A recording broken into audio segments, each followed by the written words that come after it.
My name is Piyush Jha. I am a counselor and educator, teacher's trainer. And it's such a joy to be with all of you over here. And today, this evening, I am going to talk on two major issues. First is the overthinking.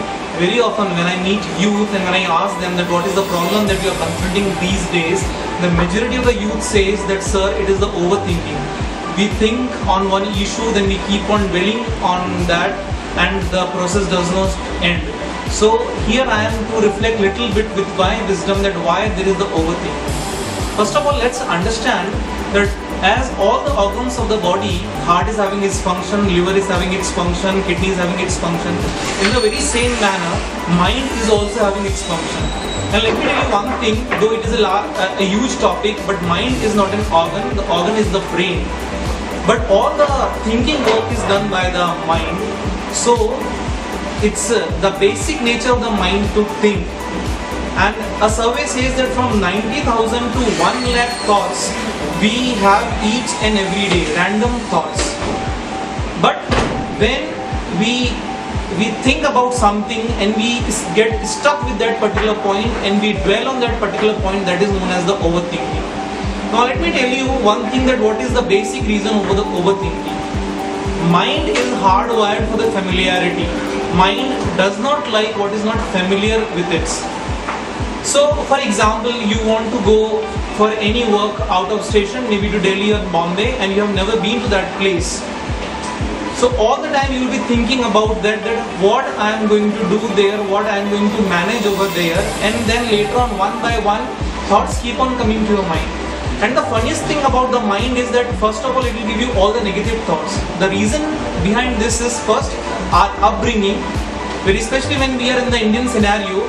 From the time the child is born, till the age of 15 or 14, it's a survey which says that somewhere 1 lakh to 1,50,000 times the child has heard or listened no from his or her parents or from the elders.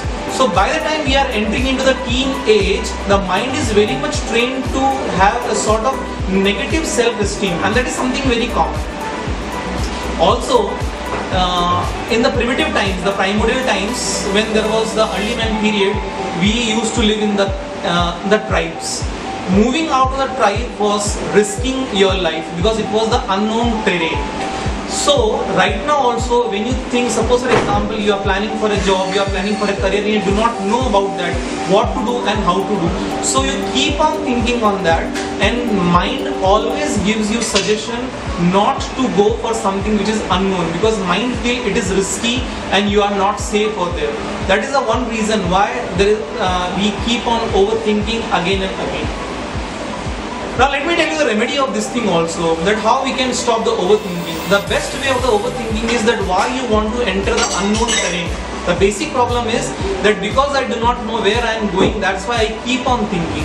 So the remedy is, let's not enter into unknown terrain. Let's create our own future.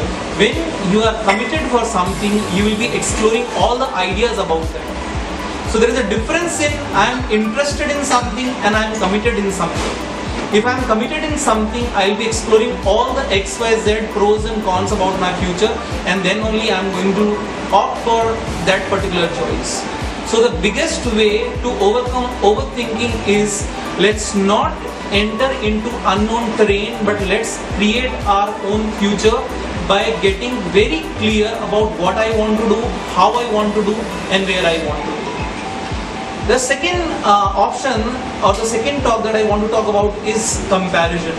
The youth today compares a lot themselves with others, first of all with the peers, and also with movie star and celebrities. So what happens is, we compare the present of somebody with ourselves, but we do not know the past. Same for the youth, we compare celebrities, maybe Sachin Tendulkar, maybe Virat, whoever it may be. But you are comparing their today with your today. You do not know that when they were in your age, how much hard they were working. So my advice to all the youth will be, very especially when in these days when we are listening much about the depression in the youth, my suggestion will be, don't compare anybody's today's with your today, because they have worked hard. If you want to compare anything, explore their past, what they have done, and then come to a consequence and a sequence. Thank you very much. God bless.